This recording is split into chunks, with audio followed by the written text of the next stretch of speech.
RDC ayingidde mu nsonga z'omusumba alumiriza mukazi we okubaligana azaalamu eyali muganzi we. Ataddewo olukiiko okuddukanya ekkanisa. Abagoberezi bawule gospel abali bamenyeka emitima mukomyewo ku kyaki.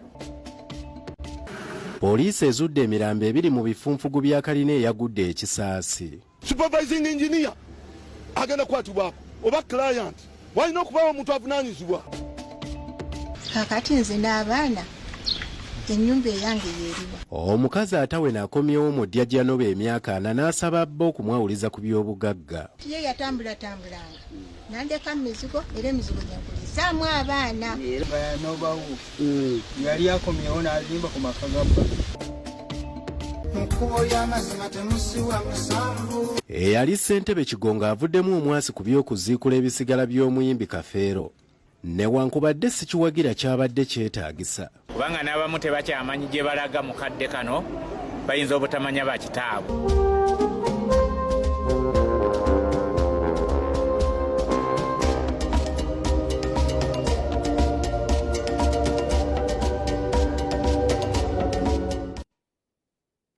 Njagala kwebaza munaffe yonna gy'osinzira okulaba Bukedde TV1 agataliko nfufu tugatandise mu bujjuvu n'ebipya ebizuuse ku kizimbe ekyabadde kizimbibwa mu bitundu by'ekisota ekisaasi ekyabuutikidde abazimbi olunaku olw'eggulo. Omugagga nannyini kizimbe kino kitegeerekese nti yali yamibwa olukusa nga babadde bakola ogw'okusimba babadde bebbirira bwebbirizi. Abantu 3 bakakasiddwa okufiira mu njege eno era emirambo gyabwe gisimuddwayo mu bifunfugu ne gitwalibwa mu ggwanika ly'eddwaliro ekkulu e Mulago ng'okunoonyereza bwe kukyagenda mu maaso. Enkya ya leero poliisi ng'eri wamu ne bayinginiya ba KCC bazeeyo mu kisota zooni ekisaasi ku kalina eyagudde n'ebuutikira abazimbi okwongera okuyiikula ebifunfugu okukakkana nga bazoddeyo emirambo 3 okuli okwa Kivumbi Jonathan ogwategerekese nga Rasta n'omulala atamanyiddwa. Emirambo gy'abantu 3 gye gyakazuulibwa wano ewagudde ekizimbe wano mu Kisota Zone mu Kikaya Parish mu Kawempe Division mu Kampala ng'abagenzi bamanyikiddwa nga Kivumbi Jonathan kuliko James Rasta n'owookusatu atannamanyikwa bimukwatako ng'emirambo gy'abagenzi gitwaliddwa mu ddwaliro. Lord Mayor Ronald Nsubuga bali mwezo asaasidde ab'enganda z'abafiiridde mu kizimbe kino n'awera okufaafagana omugagga nnyini-kyo.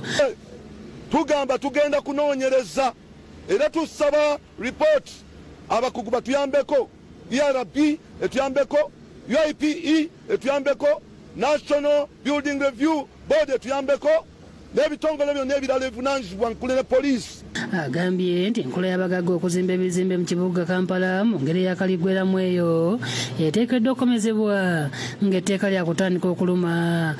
Wekibanga bakozi baffe be bavuddeko kino nabo bagenda kukwatibwako. Wekibanga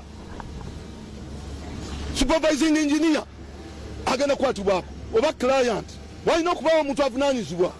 Abamu ku basimatusa okufiira mu njege eno bamubuulidde engeri y'akasammeeme gye babadde bazimbirako ekizimbe kino nga no bali mwezo abagumiza nti byonna baakubinoonyerezaako. Ikirira tetwategedde ngeri gye kyakiriddemu twali tulowooza musisi ebintu ne bingwira. Kyokka mu kusooka abaddewo okuwansiganya ebisongovu wakati w'abatuuze ne poliisi nga baagala okuggyawo akaguwa kaabadde kasibiddwa bayingire munda beenoonyeza abantu abwe emifunfugu. Matayi ko muzeeyi nkwatira ki awo otandise tokwata ku muzeeyi agaba muntu we osegeera ebisa yonna gye batuyisizaamu mbi naye kye twetaaga kujjayo bantu baffe. Embeereze mu nteeka erakulira KCC Hajati Shaifa Buzeki asaasidde abafiiriddwako abantu baabwe wakati mu kukakasa ng'ekizimbe kino nannyini kyo bw'atafuna lukusa okuva mu KCC. Ttiimu zaffe ziri mu kuteekinga statements ne CID okusobola okuba nga amateeka gabakwata kweza ensobi ezakoleddwa. Buzeki akakasizza nga bagenda okukolagana ne Lord Mayor ku nsonga eno n'asuubiza okukwasizaako ab'enganda okulaba nga baziika abantu baabwe mu bitiibwa nga n'abapookya n'ebisago baakubayambako mu bujjanjabi. Twasagana nabo ensonga ez'okukuuma abamanyidwaliro tugendagenda tulalambulengera zebalime. Akulira bayinginiya ba KCCA Justus Akankwasa yenyamidde okuba nga abazimbi babadde bebbirira ne bazimba ekizimbe kino ekyali kyayimirizibwa. za kolamuzi oba ebyabadde bikwatiridde ekizimbe byabadde birina matiriyo nafu ne dizayini etali bulungi.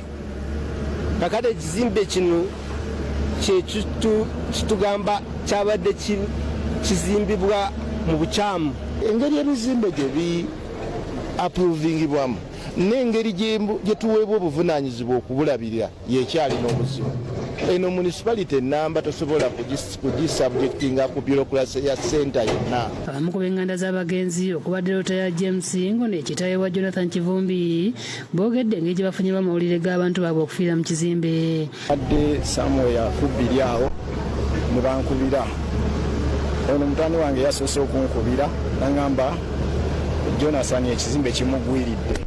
Emirambo ebiri gigiddwawo poliisi ne gitwalwa mu ggwanika e Mulago wakati mu tractor za KCCA okwongera okuyiikula ebifunfugu okulaba oba nga bazuulayo abalala. James Magala yakusakidde eggulu eno ku Lwabukedde TV. Tubasaasidde nnyo bannaffe abafiiriddwa abantu bammwe ne tusaba emyoyo gy'abagenzi Omukama agiramuze ekisa.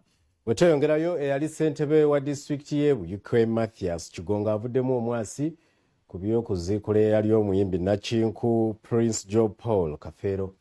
Ono agamba nti newankubadde yabadde takiwagira kyokka kyabadde kyetaagisa okumanya ekituufu ku baana omugenzi be yaleka kimalewo okusika omuguwa okubaddewo okumala ebbanga eddene. Mu kiseera kino ekirindiriddwa kwe kufuna alizaati oluvannyuma lw'abamulekwa bonna okuba nga baggiddwako endagabutonde.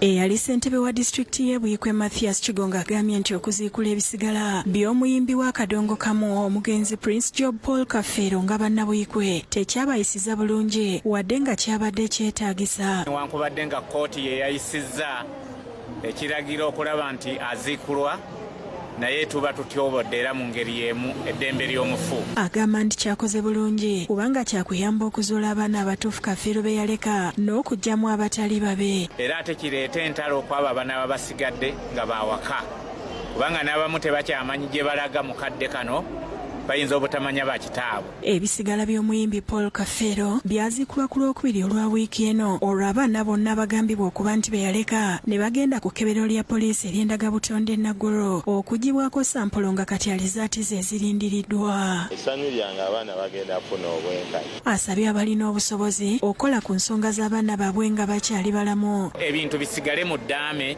nga byoleka bulungi engeri gye bitambula ng'omaze okuvaawo. Agamba nti mu Buganda kyalinga kyakiva okuziikula abafu kubanga tetuddamu nate kulaba ku muntu yaziikibwa naye olaba ebyo bigenda bijja olwo kijjirira. Ayogedde ne ku nsimbi za DNA eziri waggulu ennyo n'asaba gavumenti ezikendeeze kisobozesa abantu naddala abaami okuzuula ebituufu ebikwata ku baana baabwe. Amaka mangi agalina obuzibu obufaanana bwe butyo naye ekizibu ekiriwo nti okukebera ndagabutonde ku muzadde mufunampola kirabika kizibu. Asabye gavumenti okwongera okussaawo ebifo we bakeberera abaana endagabutonde kikendeeze ku butabanguko mu maka. Agamba nti waliwo abazadde bangi naddala abaami abasirise naye nga munda mu bo balinamu okwekengera ku buzaale bw'abaana. Kubanga omuntu kikola bubi naddala ng'abadde mulamu n'abeera ku mwana n'amuweerera n'amutuusa Makerera atunze n'ettaka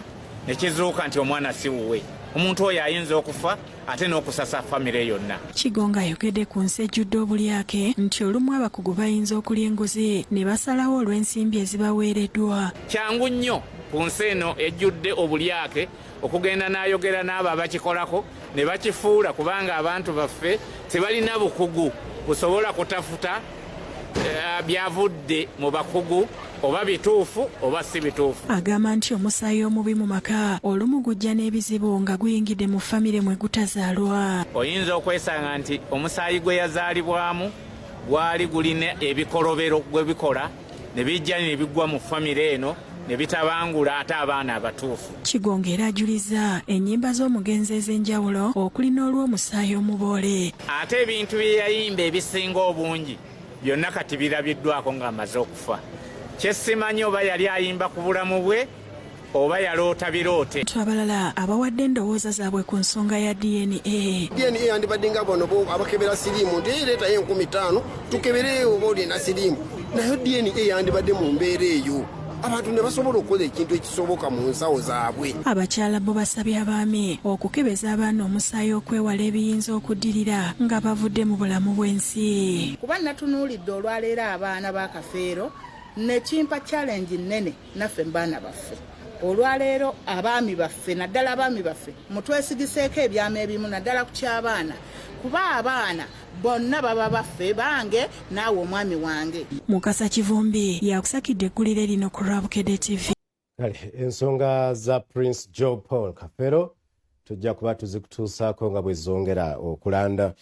Bwetweyongerayo RDC Weria Ntonde ayingidde mu nsonga za Bishop Abdul Mugisha alumiriza mukazi we okuzaala mu eyali muganzi we abalongo. Asisinkanye endiga ne balonda olukiiko olugenda okugira nga luddukanya ekkanisa okutuusa ng'ensonga z'omusumba zigonjoddwa.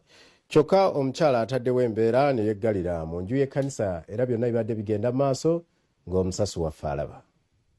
Ensonga za Bishop Abdul Mugisha akulira ekkanisa ya Holy Gospel Deliverance Church Eria Ntonde eyasowagana ne mukazi we Pastor Mase Mugisha ng'amulumiriza okufuna enkwasa ze yali muganzi we ne bazaala abalongo zongedde okulanda. Emboozi y'ababiri bano twasooka okugikulaga amawulire agataliiko nfuufu ng'ennaku z'omwezi 26 omwezi oguwedde nga Mugisha alumiriza mukazi we okuzaala abalongo batalinaako kakwate. Nekuba olubuto wansi bwe nti Dokita alongoosa nsaba mukama omukazi tafa n'azaala n'owokubiri n'azaala ng'abaana basindikira tekuli wange n'ogu. Ne Mase naye yalumiriza bbo okuganza endiga mu kanisa n'atuuka n'okuzireeta ku buliri bwabwe. Ebyo byonna nange nabigumira ne mbisiriikirira kubanga buli muntu aba n'obunafu.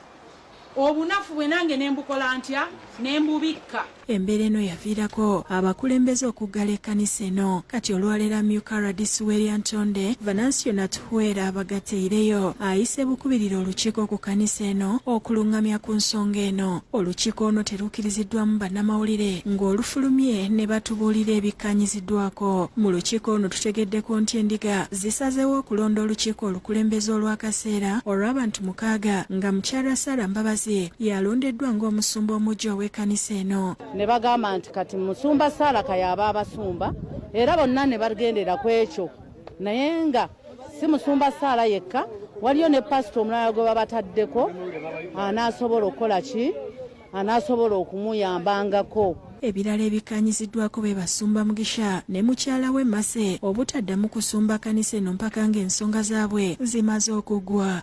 Ne tukkaanya ku nsonga afulume ave mu kyaki z'abagoberezi be naye omukyala bwe tumaliriza ensonga kirabika akyeremye era ne we twogerera akyesibidde mu nnyumba. Mu kiseera kino woofiisi n'ebintu by'ekkanisa byonna bibadde birina okuddizibwa olukiiko olw'ekiseera olulondeddwa wabula olufulumya olukiiko Pastor Mase n'ateekawo embeera ey'okulemera ebintu by'ekkanisa okuli sitampu emizindaalo n'ebirala. Ono yeesibidde mu nnyumba y'ekkanisa era abamu ku bakulembeze balabiddwako nga bamukonkona naye oluguddewo n'abategeeza nga bw'atabirina.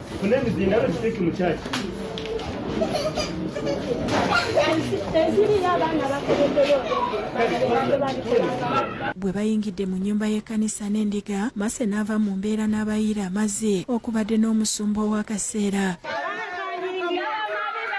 Twala ataddewo ng'okwagala okulwana n'ayiirako ne pasito omu amazzi ng'abasekyurite bagenza okukyekinga microphone ne sitampu ya chachi n'ayiira omukyalo oyo gwe bakwasizza okusumba. Bwe tutuuseeyo munda nakwate n'atwira amazzi tetumanyi mazzi mulimu ki. Kino kijja abagoberezi mu mbeera ne bamutabukira n'okumwogerera ebisongovu. Katuna abadde agakunkuba gundi ya minzaani ku mutwe ekipima sukaali abadde oyagala kimpukuba mutwe. Basabye abakulembeze ab'enjawulo okuyingira mu nsonga zino singa Pastor Masono yeremeza mu kkanisa. Omusumba w'ekkanisa alondeddwa Sarah Mbabazi alaze obweraliikirivu olw'enneeyisa ya Mase ng'agamba nti singa asigala mu kkanisa bandifuna obulabe. Tuyinamu okutana okweraliikirira ku lwa Nabbi Mase nti nga bw'ali wano n'engeri gye mulabye gy'atuyisaamu badde bakamala otulonda atuyiridde amazzi nga n'abakulembeze bakyaliwo poliisi ekyaliwo. Tulina okweraliikirira naye tumanyi nti byonna bijja kuggwa. RDC Venancio alagidde olukiiko olupya okutandikirawo emirimu gya Mukama n'okulondoola ebyobugagga bw'ekkanisa. Naye nti ofiisi emaze nkubiriza abasumba abagoberezi ba Holy Gospel abali bamenyeka emitima mukomyewo ku kyaki musabe ekyaki nzigule tugiguddewo mu butongole. Pastor otwalonda kalyesuube obubaata mu bwesigi atandika omulumo gwe ayindakitinga pastomusi nanakakiiko kaabo bagire bata. Nabbi Mase akwatiddwa ab'ebyokwerinda n'atwalibwa eri Ntonde. Uwaswa Birigwa yakusakidde eggulire lino ku Lwabukedde TV. Nga tukyali ku nsonga z'abafumbo, waliwo omukazi atawena azzeeyo mu ddya gye yali yanoba emyaka 4 egiyise n'asaba bba amwawulize ku by'obugagga ng'agamba nti baabikola bonna. RDC ensonga ziyingiddemu n'abaluŋŋamya nti okusinziira ku bbanga lye bamaze nga baawukanye omukyala talina kyakayanira kyokka n'asaba abaana okukwatagana ne kitaabwe. Bino byonna bibadde Lwengo. Nakajoga Federeso w'emyaka 62 yakawaŋŋamudde bw'akomyewo mu bufumbo gye yanoba emyaka 4 kati n'apeeka Basirwanga George William ow'emyaka 9 okumwawuliza ku by'obugagga. Bino bibadde ku kyalo Kankamba mu ggombolola y'Ekiseka mu disitulikiti y'e Lwengo. Ebyobugagga byayagala bagabane ne bba kuliko ennyumba ey'emizigo 4 n'olusuku lwayiikeemu. Bino olugudde mu matu ga RDC Kasekende n'asitukiramu okutaawuluza abafumbo bano ng'asoose kubuuza mukyalo ono omwaka gwe yafumbiriganwa Muneba namutegeeza nti yamufumbirwa 1977 n'anoba mu 1987. Ono era ategeezezza nti tayawukanangako nebba gwalinamu abaana 2 bwe babadde nga basisinkana ne beesanyusaamu ng'abafumbo ng'era omwami yamusasulira n'omuzigo omwabeera.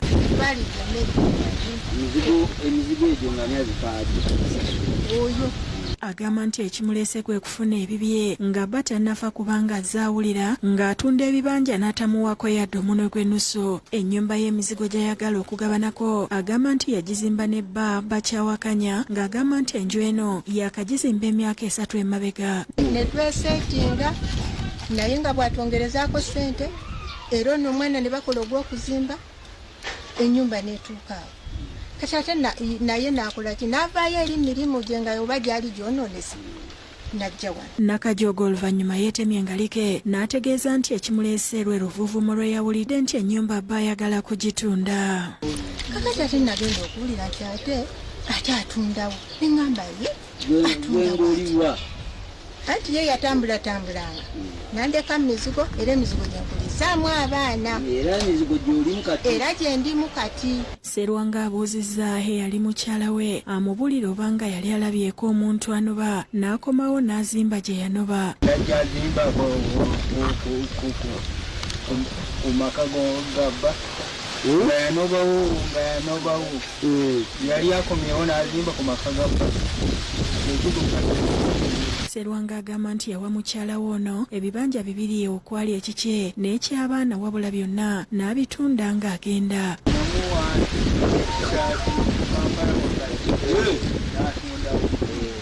Nali nzimba wano najja nsaba ekibanja batunda ekibanja amangaawo eyatwala n'ekimugulira.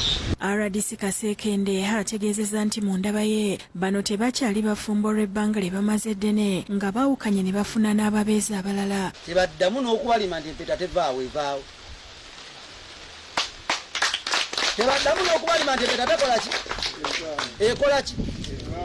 Mateeka. Kubanga olwaleero omusajja agambye nti amaze emyaka 4 plus n'omwana waabwe mukulu ali mu myaka 47 naye bonna tewali ayina mpesa ate buli omu yawasa n'azaala. Oli yagenda n'azaala eri ate n'ono omusajja naye n'ayawasa omukazi n'azaala abaana bakulu. Ekyamazima bwe ntunuulira emyaka 40 nga n'empeta yennyini eyogerwako eyalibadde ku ngalo z'omukyala ebadde tekyaliko n'omukyala ebigambo byayogera alabira ddala kirabika yafuna na lugambo nti omwami afunyeyo ku ssente oba agenda kufuna ssente nekimuwaliriza ajja afuna engeri gyabbamu. Asabye Nakajooga ensonga zino aziggyemu Katemba akkirize nti yayawukana ne bba era ne Kampala gye yanobera batamusangangayo. Abasomedde amateeka n'amulambika nti wano talinaawo kyakayanirawo kubanga si waabeera era nti byakayanira bba yabikola na mikono gye. Bo abaana abasabye okukwatagana n'ekitaabwe.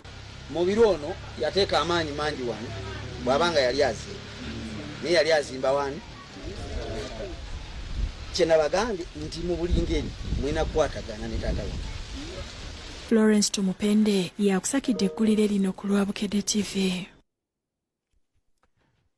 Kataliko nfufu olaba ku Bukedde TV 1. Ngenda kuwumulamu katono nnyo tukyalina mangi ddala komaona ekitundu ekyokubiri tova. Linda Nemino Mugataliko nfufu. Ekifuba kikulemeddeko kikusiiwa kirakira tekikutuka obusa bubi naawe alina ssenyiga nga takuggwako kozesa Lugave Cough and Flu Syrup musa. Mu kitundu kino ekyokubiri ekyamawulire agataliko nfufu ab'obuyinza baddiza omusajja amaka gaaludde ng'akayanira ne nnyina Kanyingo Bulonde ekisangibwa Kajjansi. Basanze maama yagazzaamu muka mwana we yali yanoba ng'ono bamufulumiza n'abantu babadde abeerawo nabo. Kyokka obusungu ono abumalidde ku mujja we gwalumiriza okumubbira omusajja.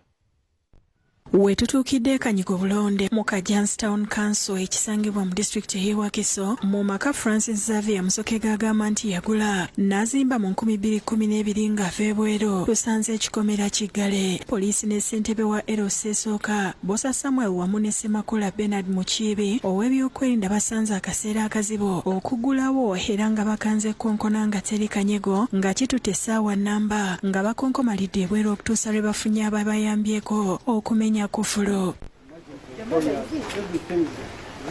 Kyokka oluyingidde munda tusanzeeyo agambibwa okuba omukyala wa Musoke eyali yanoba n'abaana 3 nga ye Sylvia Namale ng'atudde mu kompawundi ekitabudde omuyambi wa President ku nsonga ez'enjawulo Fiona Barungi. Ensi si nnyangu okugikoleramu ebintu ebifaanagana bwe bityo ng'olina n'omwana ali awo. Look at your child. As beautiful as that girl, what are you teaching her? Musoka annyonnyodde ekyaviirako nnyina Noel Nakulazi kulaba Namugenyi okumugoba mu maka ge yeezimbira. Nembeera nga mujjanjaba wange era nga yasulanga mu bwomu maama wange kati nze because she got yafuna cancer of pancreas and gallbladder. Teekako ekigamba the land is not for sale. Maama yakiteekako nebiri wabwenze naye yabiwandiika. Ono attotodde embeera gye bayiseemu ne mukyala we gwe yawasa Rose Nakate Nakityo oluvannyuma lwa Namala okunoba ate ne yeewuunya nnyina okumuzza. Kakati nemugamba oli obadde omulinako obuzibu olw'emizeegi nekakino tomulinako obuzibu nagamba oli namulese mukozesa kugoba ono bwenamalanga naye ntabaki mugoba. Barungi amulagidde okuva mu maka ga Musoka asobole okugeddiza.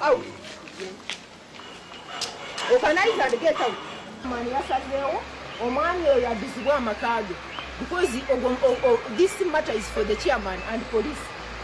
Police evunaanibwa ku by'amaka. So kano kasango katono. Kyokka mukyala mukulu bw'abadde apakira ebintu byayambalidde mujjawe ne bawanyisiganya ebisongovu n'okumulangira okumubbira omusajja. Oyo omukazi mubbi. If you wanted justice, why did you refuse to come to my office? Oyo omukazi mubbi yabadde motoka yange n'agitunda without me. N'agenda n'akozenga ebyo lwaki tewajja n'obyogeramu? Toyogera nange ggwe. Olukazi lubbi lwasanga ebintu bye bakoleredde lujja luzunga n'abaana baabo.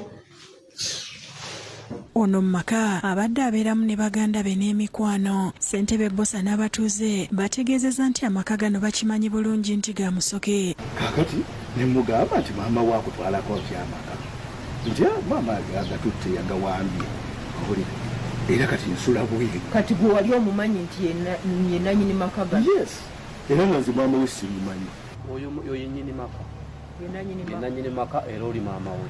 era ne mama wakyogera mama we namusimanako kati bw'aba akyogera lwaki akola ebyo Barungi ne poliisi babaddewo okulaba buli ekigenda mu maaso era Musoke n'addizibwa amaka ge n'abaana Sylvia be yali yanoba nabo mu kusengula ebintu jjajja wa Musoke nga yazaala nnyina Namugenyi atemye omulango olwa muwala we okukola ebintu ng'ebyo ku mutabani we n'ategeeza nti ye yeekutte ku Maama Maria okusobola okubataasa. Abaana bange singamatidda n'omwana ayinza okulowooza nti simwagala nenze byakola sibyagala omwana mugize Barungi annyonnyodde ku kikoleddwa n'asaba Sylvia okujja mu ofiisi ye oluvannyuma lw'okumuwandiikira enfunda eziwera n'atajja. I don't want this lady Mugara. If she wants to come to office, let her take your number. She comes to office. We help her to get justice in her own way. Emboozi y'abano tuze tugikulaga mawulire gaffe agataliiko nfuufu nga ne maama awera nkolokooto era ng'ono yataanya ku kyabaawula ne mutabani we. Era bamuwaabidde ajja kwewozaako andageni we namubbako ebintu. Lydia Nalweiso yakusakidde eggulire lino ku Lwabukedde TV. Ate aba kampuni etunda n'okugula ettaka eya Big Clara H Property Services bakwasiza Sheikh Sulaiman Semakulu omuwanguzi w'ekyapa mu kanyomero k'ettu lya Yidi lye yawangula. Akanyomero kano kalagibwa butereevu ku Bukedde TV mu biseera eby'ekisiibo era ono n'abantu be beebazza Bukedde TV bulijjo olw'okusuubiza ng'ate neetuukiriza. Essanyu libuganya abafamire ya Sheikh Sulaiman Semakulu oluvannyuma lw'okukwasibwa ettaka lye yawangula ng'ayita mu kazannyo k'ettu lya Yidi akategekebwa ku Bukedde famire mu biseera by'ekisiibo. Big Clara tugezaako nnyo okulaba nti we tusuubiza tutuukiriza. Kituufu akadde keetooloddemu naye olwaleero tusituse ne tujja okumukwasa ebibye mu butongole.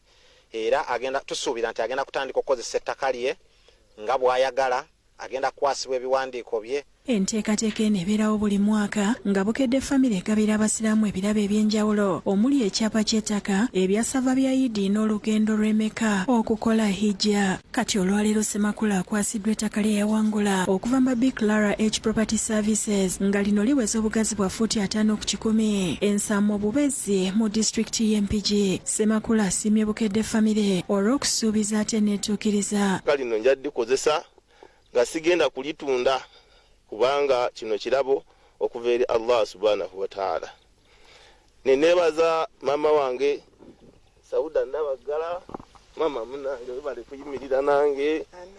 Webali nnyo webalire ddala mukwano. Amina munange. Ono wali banaye ndi mugumu nnyo. Nuliati Nabukeera mukyala we ne nnyina wa Semakula nabo beebaziza Bukedde famire n'aba Big Clara olw'obuwanguzi bwe batuuseeko. Tukimanyi nti amawulire ensi yonna egalaba. Mu butuufu kino kya ddala. Eri baganda bange bonna mikwano gyange kino kya ddala. Mukama atutuusizza ku kkula lino olwaleero. Abampeera ebirungi mwebale nnyo okuwa omwana wange ettaka, mwebale okuwa abaana bange ettaka, Mukama abawangaaze n'abaana bange bawangaale basobole okweyagalira mu ttaka lino lye mubawadde. Albert Ssenyonga akulira kampuni ya Big Clara H ewaddeyo ekyapa ategeezezza nti baasalawo okukwatagana ne Bukedde famire okuddiza ku bakasitoma ababwe ababawagidde ebbanga eddene. Ate asobole okuliwangaalirako. Ate mbasaba mu ngero okujjumbira enteekateeka zonna ez'Alamanzaani oba ez'ekisiibo. Ffe tetuli basiraamu naye twakkiriza okulaganira wamu ne baganda baffe abo kubanga batuwagira. Ate nze bw'ojja gye ndi be bankuza. Tugenda mu maaso n'okuwagira enteekateeka ezo paka. Faridi Mpaji ku Lwabukedde asiimye aba Big Clara olw'okutuukiriza obweyamo bwabwe n'abasaba okusigala nga batambula naffe. Twebaza nnyo omukulu gwe bayita Albert Ssenyonga, Director wa Big Clara H, gwe tuwangadde naye ebbanga lyonna akugambye nti ettaka bw'alikuwa ayagala olikozese. David Tamale yakusakidde eggulire lino ku Lwabukedde TV. Kale mwebalire ddala bannaffe aba Big Clara H. Ate abatuuze abaali baagobwa ku ttaka bamulekwa b'omugenzi Angelo Kasirye ejjeza mu disitulikiti ey'Empigi babuusa kumunga ku nguvu oluvannyuma lwa kampuni eyakakasibwa ku bwannannyini bw'ettaka lino okubazza ku bibanja byabwe ne babaleka bagira abalimirako. abatuuze b'envuba jeza mu disitulikiti y'empigi abaali bagoba ku ttaka bafunye akasero ku matama oluvannyuma lwa kampuni ya Fourways Investment Limited okubaza ku bifo byabwe bye baali balimirako okumala ebbanga oluvannyuma lw'okuba nga baali beeyita bannannyini ttaka lino baali bagobako.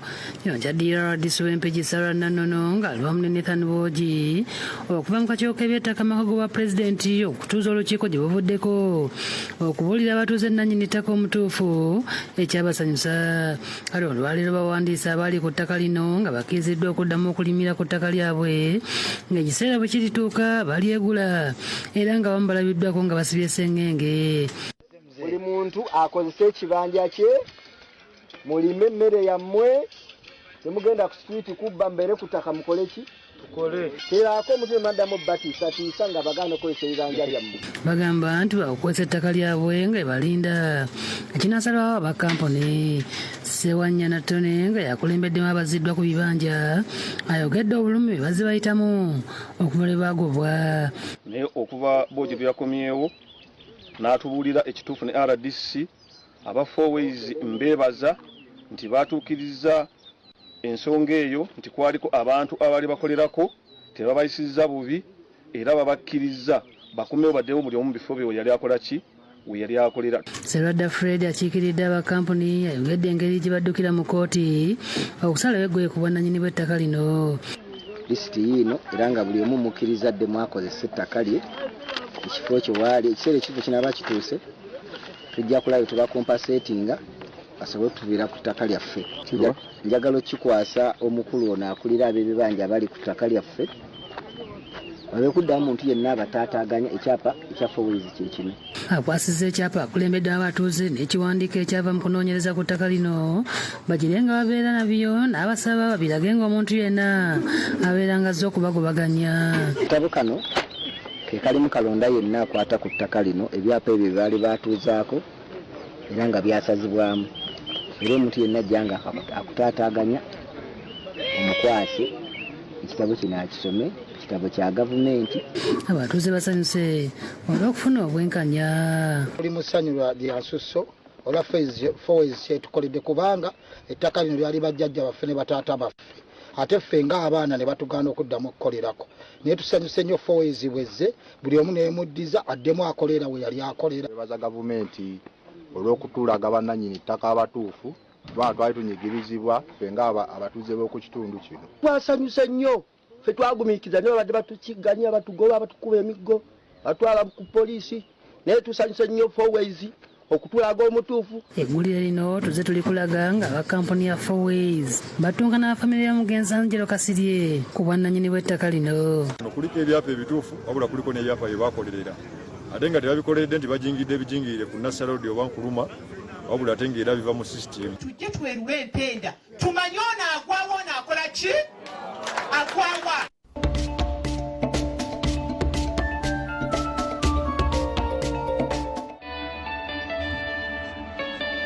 There's a new way to keep your breath fresh all day. Introducing Move It All Day toothpaste made to give you powerful night gum defense and tooth whitening. The charcoal flavor gives you deep cleansing, powerful stain removal, and the herbal delivers natural strength for healthy, confident smiles. Choose Move It All Day. Mu kitundu kino kankutwaleko mu kusinza kw'Abadiventi ku kanisa ya Mukono Central SDA abagenzi mu bungi okusinza mwe batongoleza okusonda ensimbi obukadde 10 bweddu ezeetaagibwa okujjanjaba omukadde Mike Kaya eyafuna akabenje n'akosebwa byansusso. Ono ng'atambulira ku miggo yakulembeddemu okubuulira n'asaba abakkiriza bulijjo obutaggwanga mu ssuubi. Abadiventi bakubiriziddwa okwekwata Katonda n'okubeera n'essuubi newankubadde bayita mu bisoomooza mu bulamu ku nkomerero basobole okufuuka abawanguzi. Bibagambiddwa mu kusinza kwa Sabbiiti ku kanisa ya Mukono Central SDA okubadde okwokwebaza Katonda olw'obulamu bw'omukadde Mike Kaya Kakande eyafuna akabenje emyaka 5 egiyise n'amenyeko omugongo kyokka n'asigala nga aweereza Katonda. N'olwaleero tuyinza okuba nakyo bakayisaawo emu naye ezo zipenje enzibu nze nenyigaffa wannendaba ebisembera nga waliyo obuwanguzi. Omukadde Kayanga mu kiseera kino atambulira ku migo n'okutuula ku ntebe ey'olugalamirizo olw'obulumi yakulembeddemu okusaba kwa leero n'ategeeza nti bwe yafuna akabenje abantu bangi baayagala okumujja Katonda kyokka n'asigala ng'anywedde ng'eno bw'afuna n'obujjanjabi okuva mu basawo. Embeera gye ndimu nagikozesa okubuulira enjiri kati emikutu gye mbuulirako gyonna mbuulirawo paka masuubi kati kyokugwamu essuubi nga nzazaamu abaana b'essuubi kusakusa Katonda wange ate nga manyi Katonda wange wange. Agamba kati abakugu bamuwabudde agende e Buyindi alongoosebwe era mu kiseera kino anoonya obukadde 10. Ono wakati mu nyiike ne mukyala we batootodde engeri obulamu bwe bwakalubamu oluvannyuma lw'okufuna akabenje kano. Obulamu obwekyamazima si bwangu kubanga munno gwe wandigambye neetaaga kino naawe obeera ekyamazima oswala kubanga okola Smei Wesaali omuwandiisi w'ekkanisa eno era nga yakulira pulojekiti ez'enkizo mu Bukedde famire y'omu ku bakulembeddemu kaweefube w'okutaasa obulamu bw'omukadde ono.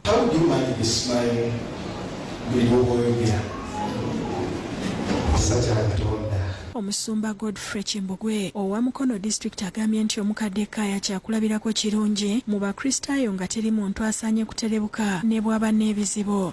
Bayibuli egamba Kamafu yagamba nti bwe nali omulwadde mwanzijanjaba n'olwekyo tetulina ngeri gye tuyinza kugamba nti mukadde munnaffe tumwagala naye nga tetumudduukiridde. Abakulembeze abalala okuli Ivan Ssentongo ne babikimera oluvannyuma bakulembeddemu okusonda ensimbi ng'eziba mu bukadde 4 ezisondeddwa mu mpeke. Kyakwange kwali nti tamala dakika 15 nga tayimiride tatudde. Tusobodde okubaako ensimbi ze tukuŋŋaanya tulina obuyambi obusukka mu miliyoni 7.5 bwe twetaaga oluganda oyo okugenda ebweru. Tulina okukkiriza nti abatulaba n'abantu baffe betwawa kaadi banatuwagira ssente ezo zijja kuwera obukadde ekikulu. Alina obuyambi mutuukirire ku ssimu z'olaba ku TV yo. Lydia Nakiguli yakusakidde eggulire lino ku Lwabukedde TV.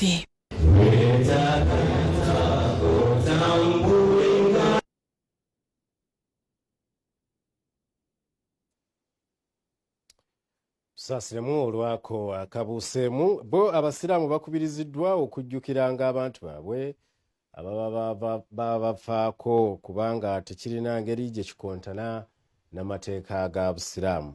Sheikh Rajab Kakooza abyogeredde ku dduwa y'abagenzi Sheikh Muhammad Boa ne mukyala we Hajjat Lukia Mbawome e Kajjansi Bweya. Abasiraamu n'abantu okuva mu nzikiriza ez'enjawulo beetabye mu dduwa n'okusabira abagenzi omwami Sheikh Muhammad Lubowa ne mukyala we Hajjat Rukia Mbawome e Kajjansi mu disitulikiti y'e Wakiso. Dduwa eno yeetabiddwako abamanyi mu busiraamu abakungu okuva mu gavumenti eya wakati n'ey'Emmengo nga bakulembeddwamu omukulu w'ekika ky'Engo Omutaka Muteesa Asira Keya Tendo, Katikkiro w'ekika ky'Olugave Omutaka Natigo Katende Mukiibi, Hajjat Adija Nabukenya yali akulira Bukedde TV n'abalala bangi.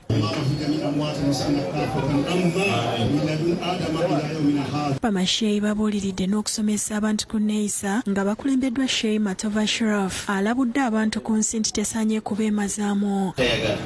Omusajja yagamba dhari lhirsi ala dunya, bw'alina amagezi eddunya ekiteekeko amaanyi matono.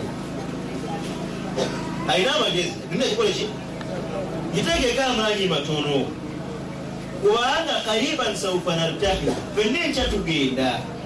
Kyekikoloza munno omufiireko omuloga abeere bubi nga ku dduna osigazaako emyaka 2. Ab'emikwano ne famire y'abagenzi okuli Haji Mayanja Yusuf, Haji Mustafa Katongole n'abalala boogedde ku bagenzi ne beebaza bonna abeetabye mu dduwa eno. Mbakubiriza mwenna abali wano temukolangako ku application kubeera nga muzaalibwa mu Lugave. Tuyunga Oluganda.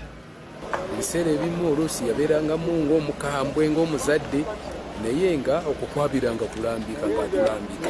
Akulira ekika ky'Engo Omutaka Muteesa Asira Keya akubiriza abantu okukuuma obuwangwa bwabwe n'olulimi Oluganda era basabye okubeera obumu n'okwagalana. Obuvunaanyizibwa okukuuma olulimi lwaffe, okuluwandiika okulwogera n'okulusoma ku bintu byaffe eby'omuwendo tubiteekeko. Alabudde abaana b'omugenzi bulijjo okuyunga Oluganda. Njagala okulaba abaana ba Muhammad Lubowa nga bonna bali mu lujja luno kubanga ago ge maanyi gaffe. Sheikh Rajab Kakoza abadde omugenyi omukolo ajjukizza abantu okusabira bannaabwe ababava ku maaso kuba tekirina we kikontanira na busiraamu. Okusabira omufu kiri mu shariya wakati naye ate bagamba nti ate mugenze okusabira abafu mukoze bidya simanyi gye bakisoma. Ate ab'ekika ky'Engabi batuuzizza olukiiko lw'ekika nga beetegekera ttabamiruko w'okubaawo nga 27 omwezi guno. Ssentebe w'enteekateeka Jingo Moses agambye nti enteekateeka zigenda mu maaso wabula nga baasalawo okussa obuvunaanyizibwa mu buli siga n'asaba abazzukulu okwasizaako bajjajjaabwe. Twongera okusaba abazzukulu bawagire bajjajja ab'amasiga nga baweereza ssente ezo zituuke mu budde tusobole okuba n'enteekateeka ennungi. Ate era n'abazzukulu abasobola nga balina obusobozi nabo tubasaba basobole okuwagira enteekateeka eno. Mu lukiiko Katikkiro Ssaalongo Yiga Balironda akuutidde abazzukulu okussa ekitiibwa mu nnono n'okugigoberera. Tuludde nga tukyogerako naye nga tekirambuka bulungi. Nnono yaffe twagyerabira naye ng'ate kiboogera kituufu. Omuntu abeera mu lukiiko ng'ayogera Luzungu. Abazzukulu oluvannyuma bakubaganyizza ebirowoozo ku biyinza okukolebwa okukuuma ennono ne basaba ne bannaabwe okuwagira emirimu gy'ekika. Okuzimba Oluganda okwongera okukwatagana mu masiga. Kubiriza abavubuka bonna bajjumbire omukolo guno bwe tugenda okubeerako mujje mu bungi tuwagire ekika kyaffe. Nga abazzeeko wano bebaga nti yeetuukidde wali badde okulaga ku bajeti. Bajeti eyo eyamba nnyo okufuna ebirowoozo by'abakiise oba woba okoze ekintu tugamba nti